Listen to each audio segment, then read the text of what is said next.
Hello, I'm Elliot Rodriguez from CBS 4 News. And long before I ever entered a television studio, I was a student at Immaculata-La Salle High School.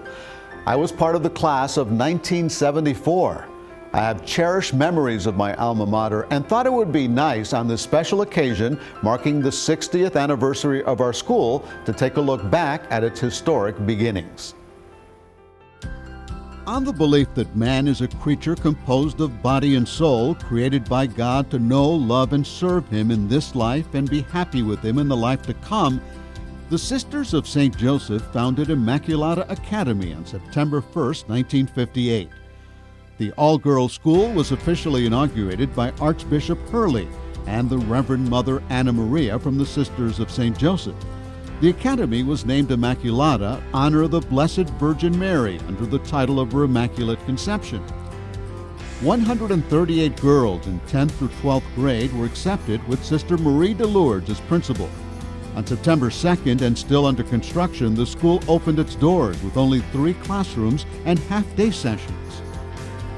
At the same time this new Catholic secondary institution began, the Diocese of Miami was carved out of the Diocese of St. Augustine as a result of Miami's growing population. The Reverend Coleman F. Carroll was appointed bishop of the new diocese and brought with him Ivan Mistrovich's sculpture, the Pieta. It was placed in front of the Immaculata classroom building facing Biscayne Bay. On June 4, 1959, Immaculata held its first commencement ceremony at the Church of the Little Flower, presenting 26 students with diplomas. When the new school year opened in the fall of 1959, Judith McCluskey composed the words for the alma mater. In 1960, the graduating class doubled to 49 seniors and held its second commencement at St. Peter and Paul Church.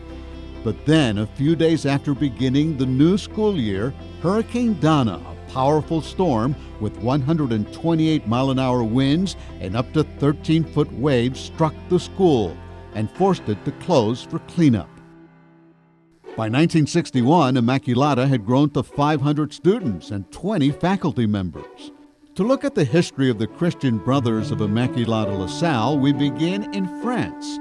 Avoiding persecution, 70 Brothers of La Salle were sent to Canada, and 14 were chosen to continue to Cuba, which had recently celebrated its independence from Spain. They arrived in Havana in 1905 and opened 2 new schools.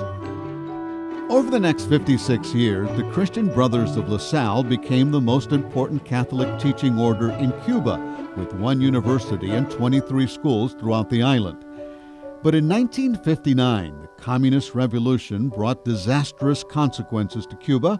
Churches were closed and the Christian Brothers, alongside priests and nuns, were expelled.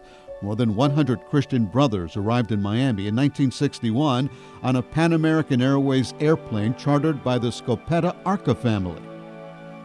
A few days after arriving, a few of the students who came from Cuba on the Brothers' flight visited the Christian Brothers at the Everglades Hotel and resolved to assist them in establishing a new school in Miami. Eduardo Arellano, Jose Arellano, Benny Benach, Oscar Bustillo, Eduardo Sanchez, and Nestor Machado organized to help fundraise within the community to gather clothing for the Christian Brothers. They met with Bishop Carroll and Father Brian Walsh and asked to help raise funds for a new school. In less than 3 months, La Salle was built on the grounds of Immaculata Academy.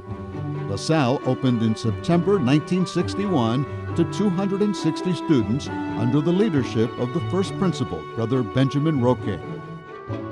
The 1962-63 school year brought changes. La Salle High School was placed under the direction of the Christian Brothers of Baltimore. Brother Patrick Ellis was appointed principal for both La Salle and Immaculata Academy, forming a co-institutional school, Immaculata-La Salle, with the Reverend Claude Brubaker as its first supervising principal. In June of 1963, Immaculata-La Salle graduated 184 students at the Church of the Little Flower.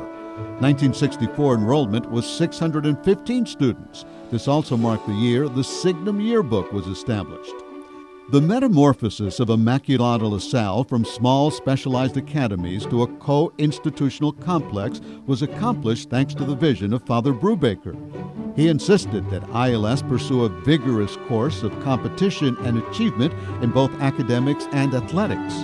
During his administration, the school grounds grew with the addition of a practice football field, a field house, a science building, and business building.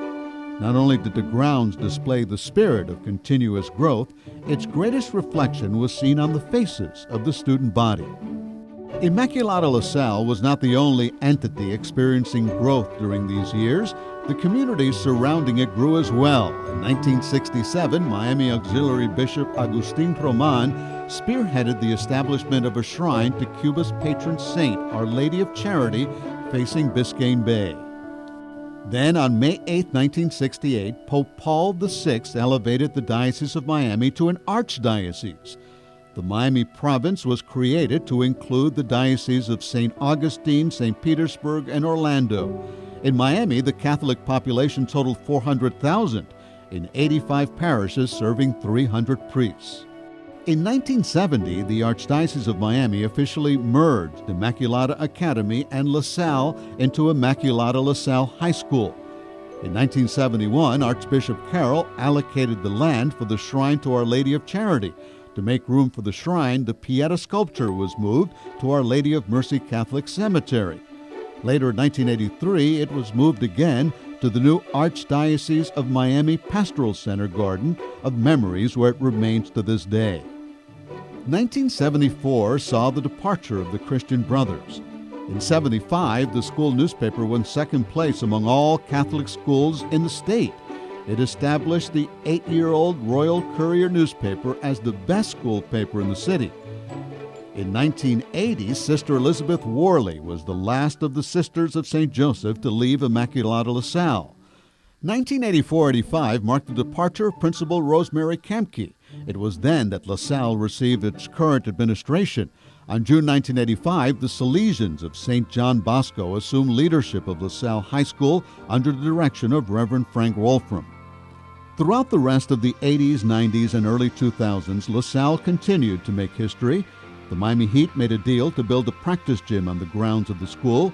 Students were able to be a part of that history and what would eventually become Don Bosco Arena. Immaculata-La Salle experienced two more devastating hurricanes, Andrew and Katrina, but it always rebuilt and always continued to grow. Thanks to the efforts of Sister Patricia Roach and the Alumni Association, on October 20, 2007, the name Immaculata was reinstated and ILS stayed true to its roots. This brings us to today and the next 60 years of Immaculata-La Salle. My vision for the future of my alma mater is that it continues to instill quality education, good values, and remains an integral part of the 21st century learning. I hope the students who look out onto Biscayne Bay as I did see the hopes for the future for them and remain optimistic about themselves and the school we all love. Here's to the next 60 years of Immaculata-La Salle.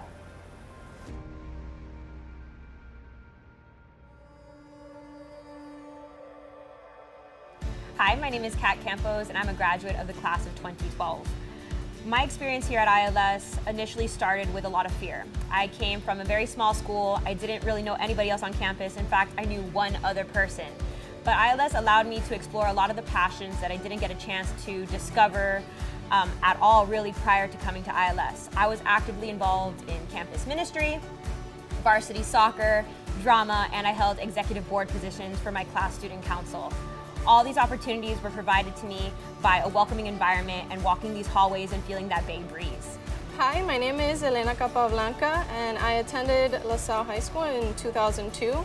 My little sister, Melissa, also is a graduate from the class of 2007. And my grandfather also attended El Colegio de La Salle in Cuba back in the 1930s and 40s. When I walk around the hallways in this school, I see so much history, so much tradition. It's a history worth preserving. Being an alumni, as well as the mom of two alumni, having the school grow the way it's been growing. I remember when the gym was grass and dirt, little mounds up there, and today there's this beautiful gym. Hopefully, I'll get to see it grow even more and more in the future. I've been here 21 years, and when I started, the school was about 420 students. We're up to 800 plus now. And I've really seen the change academically, athletically, across the board with everything, just improving to becoming one of the better schools here in the county. Not just Catholic schools, but schools all around. And it's been really a pleasure and an honor to be a part of that. I came into La Salle a shy, introverted person, and this school has allowed me to grow spiritually, personally, and emotionally through God. It's just a beautiful, nurturing environment, and would love to see this continue to grow for future young people to get this experience of God's love. We decided to come back because La Salle's always been our second home, and we've always had a family here. Other than having our family in Miami, we have our family here at La Salle. I love La Salle. When I came here as a student, when I actually visited as a student, I had this vibe when I came here that I was going to have an excellent 4 years. I don't know if it was either looking at the Bay or just how I saw the teachers acting with the students. I knew right away that this is where I wanted to be. My experience at La Salle has been unlike any other.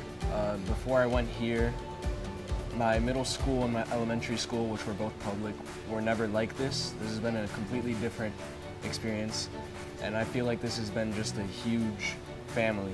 And usually before, I didn't really like going to school, but now just to be here is amazing, and to be at the school is just great. Hi, my name is Lauren Gomez, and I graduated from ILS in 2008. My mom graduated from ILS in 1979, and my brother graduated from ILS in 2012. If I had to sum up ILS in one word, it's home. And if I had to sum it up in 2 words, it would be home and family. There is nothing like this school, and there is nothing like the spirit that is here while you're here and even when you leave. The community is so enveloping, and they make sure that you feel loved and you feel welcomed and you feel special while you're here and even after you graduate. To the point where my graduating year was La Salle's 50th anniversary. And now my second year back as a teacher, it is our 60th anniversary. So there's nothing more special than being able to share in ILS and in all of its special memories from now and hopefully for a very long time from now. Even when my future children hopefully come here and graduate and feel the same spirit and love that I have felt from the moment I stepped here as a teeny tiny freshman to the love I feel now as an alumni and as a teacher and faculty member. In 60 years, I hope ILS continues to be a home that welcomes students to explore their passions, to discover new things in facilities that are state-of-the-art, and really encourage exploration of not only education and different subjects, but also themselves as well. I look forward to hopefully Salesian spirituality still thriving and seeing happiness in kids' faces, and hopefully our kids coming and Grandkids. Yeah. I hope my grandkids or great-grandkids are able to come to La Salle, to Immaculata-La Salle, and know that they have a legacy in their family that loves La Salle and that considers it their second home. Congratulations, Immaculata-La Salle, on 60 wonderful years. Congratulations, La Salle. Happy 60th. Congratulations, Immaculata-La Salle, on 60 years. Congratulations, ILS, on your 60 years, and I look forward to what's to come. Congratulations, ILS, for 60 years. Happy 60 years, ILS. Congratulations to Immaculata-La Salle and 60 years of excellence.